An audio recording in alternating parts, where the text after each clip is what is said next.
malinaw ang palakake. Kaya hinatid po kami nung Oo, at kilala mo na ako. Parang ako ang may paanak mo na. Ang galing. Ikaw nga po yung nakalagay po sa birth Ako nga, certificate niya. ako may lahat. Ako po si Ginang Adelaida Puinalamawanta. Amin po 3 taon ko lang naninirahan sa Barangay Tito San Isidro. Ako po ay nakapagtapos ng pag-aaral sa kursong midwifery sa Cabanatuan City College sa tulong po ng UNICEF, United Nations International Children's Emergency Fund. At ako po ay nakatapos ng pag-aaral taong 1981 sa buwan ng March. Katanungan, ano po ang sistema ng edukasyon noong kayo ay nag-aaral sa elementarya? Ano po na inyong natatandaan? Nung ako'y nag-aaral ng elementary sa Dibut Primary Elementary School pa lang, kasi primary pa lang noon ang paaralan. Masisipag ang mga guro. Naglalakad sila.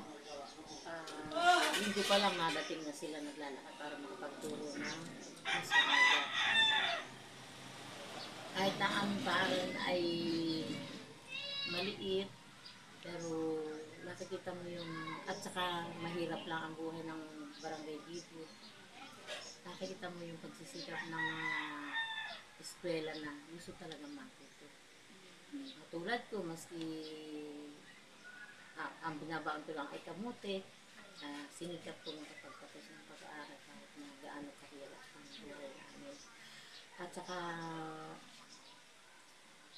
yun nga, matyaga yung mga teacher namin, yung mga guro namin. Sa katunayan, natuto silang magsalita ng mga salita namin, salitang bumaga. Talagang inadapt nila yung, ipinakita nila talaga yung concern nila sa mga estudyante na mga kapitubong dumagat ng Barangay Dibut. Paano po noon hanggang grade 6 lang po? Grade 1 to grade 6, ganun din po. Pareho lang po ngayon. May kinder na po ba ganoon? Noon po ay wala kaming kinder. Basta hanggang primary, di ano lang yun. Wala kaming grade 6, wala kaming grade 5. Hanggang parang grade 4 lang. Grade 4? Oo, ganun lang. Ganun lang po. Tapos yun, hanggang sa dumami na kami, nagkaroon na ng grade 6. Pero nag-graduate nga kami ng elementary sa San Luis Elementary School. Doon ang commencement exercise ng graduation. Pag nakatapos ka po ng primary na yun, pwede ka nang mag-high school. Ganun po dati. Hindi naman, wala namang ganun. Kaya lang, ibig sabihin, kaya siguro primary lang ang hanggang Dibut Primary Elementary School. Ay, Dibut Primary School ang Dibut kasi kakaunti pa ang mga bata. Kaya wala pang, hindi ka gaya ngayon na marami ng estudyante. Kaya may, ang balita kung may, magkakaroon na rin yata ng May grade 7. Oo. Isa pa lang. Grade 7. Dalawa naman po tanong kung kumpalit po sa sistema ng edukasyon nung nag-aaral po kayo sa secondary high school. Anong Anong ganun din lang po, yung lahat po na naaalala po ninyo nung na sistema ng edukasyon ng high school kayo, secondary. Nag-aral naman ako ng high school sa Mount Carmel High School San Luis, Aurora. Ako nakapag-aral. Nakapag-aral ako ng high school gawa ni tumulong si Mr. Angara, si R. Angara. Siya ang tumulong sa akin na makapag-aral ng high school at inisponsoran naman ako ng pari ng Mount Carmel, kila Father Alan at Father Tom. Yun sila ang nagtulong-tulong para makapagtapos ako ng high school. Pero ako nagpapasalamat dahil nung time na iyon, maiyak ako. Nung time na iyon, ramdam ko yung paano nila naramdam ko yung kung paano nila ang mga minority na wag nung aawayin niya si Adelaida dahil kung matalino kayo katulad din ninyo sila. Yun ang nakita ko ang ano sa Mount Carmel na San Luis. Hindi ko naramdaman ako init sa pera. Every time na may programa, kasali ako sa singing, sa dancing, choir. Lagi ako kasali. Eh, palibasa ay maliit ako, hindi ako napapasali sa mga sports, mga ganun. Pero ako, sa mga kunyari ilalaban ng sa choral, sa singing contest, yun, doon ako napapaano. Kaya ibig sabihin, napapasalamat ako sa Carmel dahil naramdaman ko kung paano nila ako, kung paano na pinahalagahan ang pagiging minority ko.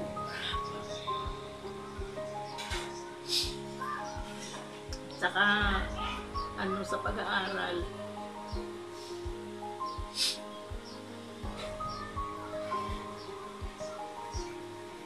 parehas lang ang treatment nila sa amin.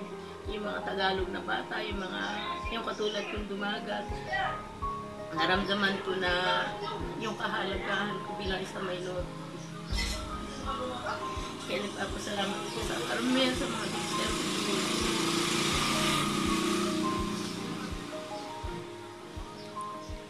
Pasensya na. Radal ako ng emotion.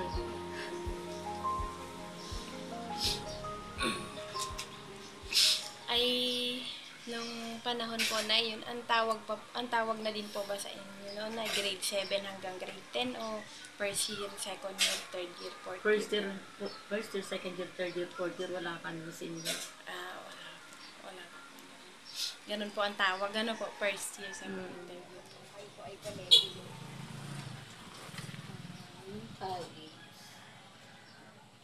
Kasi nakapag-aral din ako daw. Sponsor kasi ako na sponsor sa akin yung sa mga pag-asawa. Nakapag-aral ako.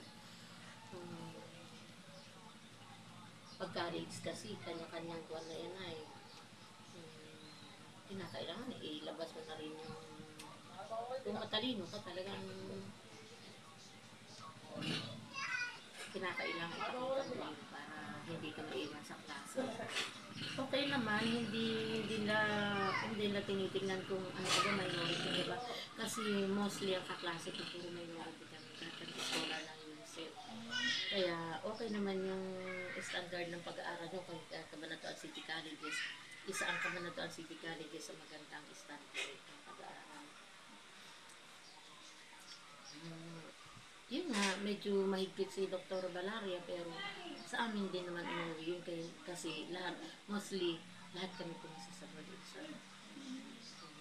Paano po yung mga guro nyo po nung panahon na iyon? Mga nakapagtapos din po yun sila ng pag-aaral ng mga naunang pang panahon? Yung mga guro po noon? Parang katulad na rin po ngayon na ang mga teacher po ay mga graduate din. Ganon din po nung panahon ninyo. Oo, graduate ng mga teacher talaga, mga Doktor BSE Ed, mga ganun yung mga teacher namin.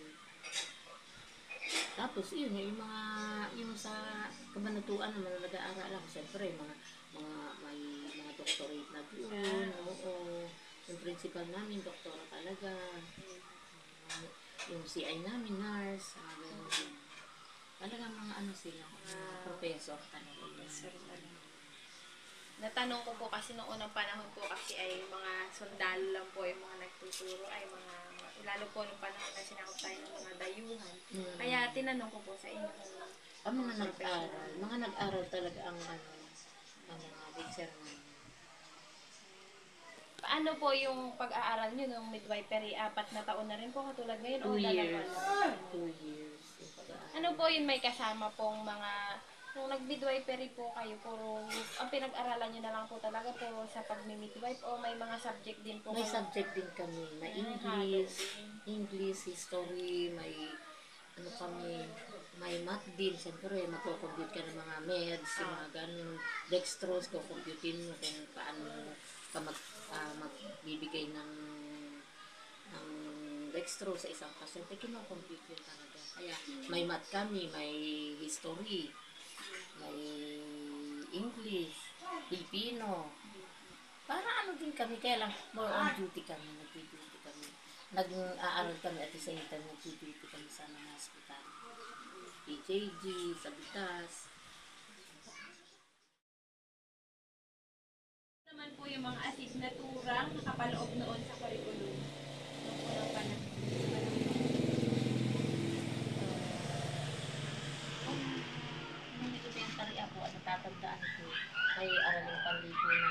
may Pilipino, matematika,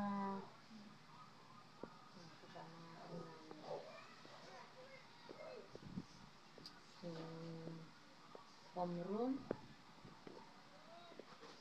Ay, yung character education. CE po, meron na rin. Oo, meron na rin kami ganun. CE. CE din po ang tawag, character education. Ganun. O edukasyon sa pagpapakatao. Mga ganun po ang mga tawag sa ngayon dun ay.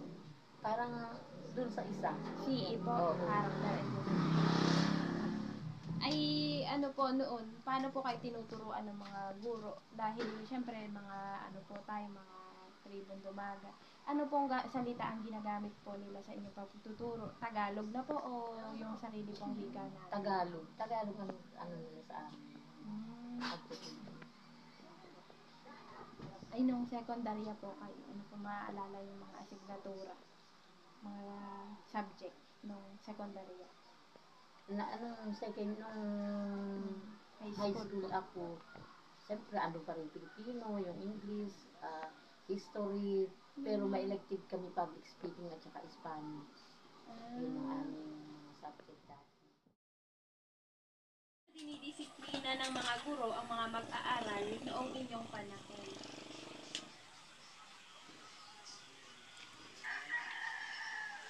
Pagka na-late, pakakantahin sa flagpole ng lupang hinirang, gano'n.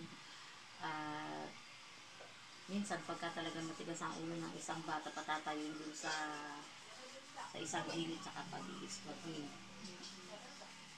Minsan, mamamalo din ng stick na yanto kasi may mga yanto pag nalibig mo.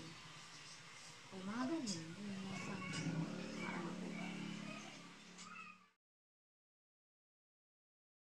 Kaapat kong tanong, ano ang mga pangunahing aktibidad o gawain na highlight o inaabangan ng mga mag-aaral taon-taon nung panahon po ninyo? Siyempre, ang inaabangan ng mga estudyante yung foundation day. Doon nagkakaroon ng mga labanan ng may contest ang bawat rooms. Kasi ang section namin, section 1, section 2 lang. Kaya may competition sa mga subjects, kunyari ay sa math, sa English, sa Filipino, ganun. Tapos oratorical contest,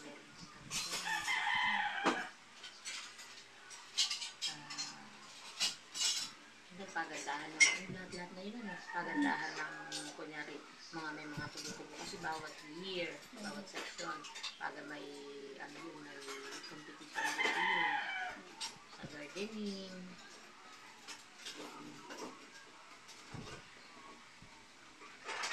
sa sports, ano pa ng teaming. Yun ang mga inaabangan ng mga estudyante kami mga estudyante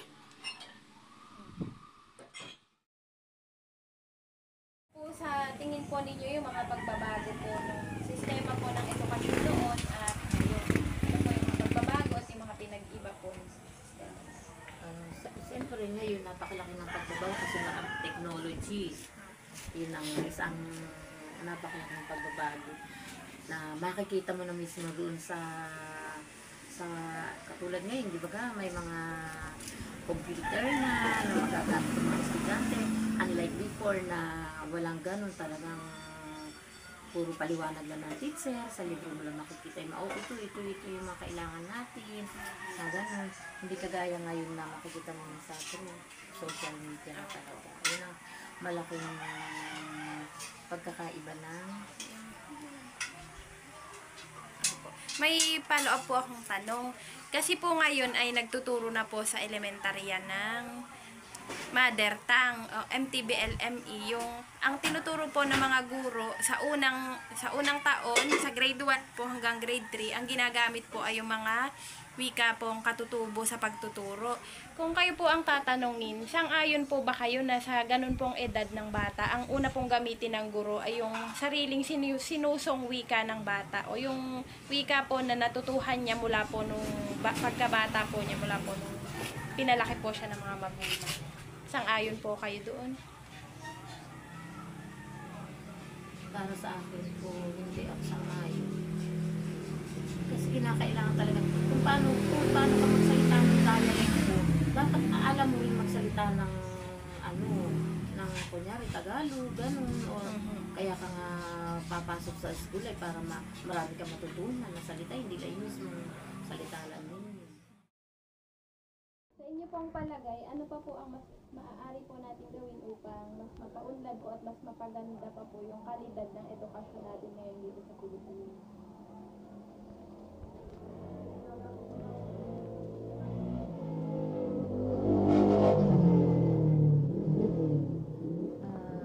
Siguro mas maganda na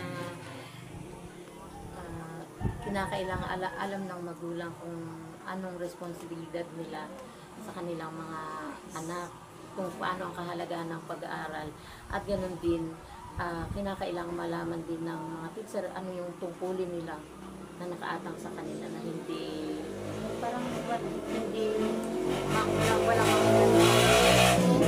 ganun.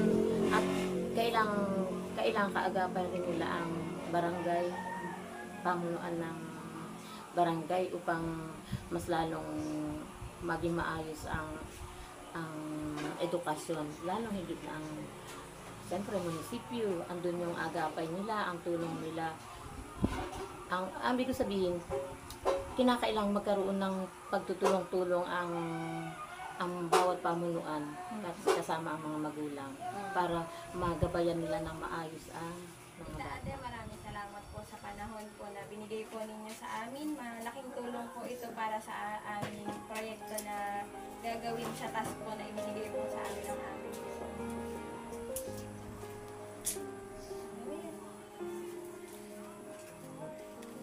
Maraming salamat din dahil nagkaroon kayo ng panahon upang interviewin ako at alamin ninyo kung ano yung mga pangyayari yung mga nakaraang panahon tungkol sa pag-aaral ng mga estudyante, lalo pa sa mga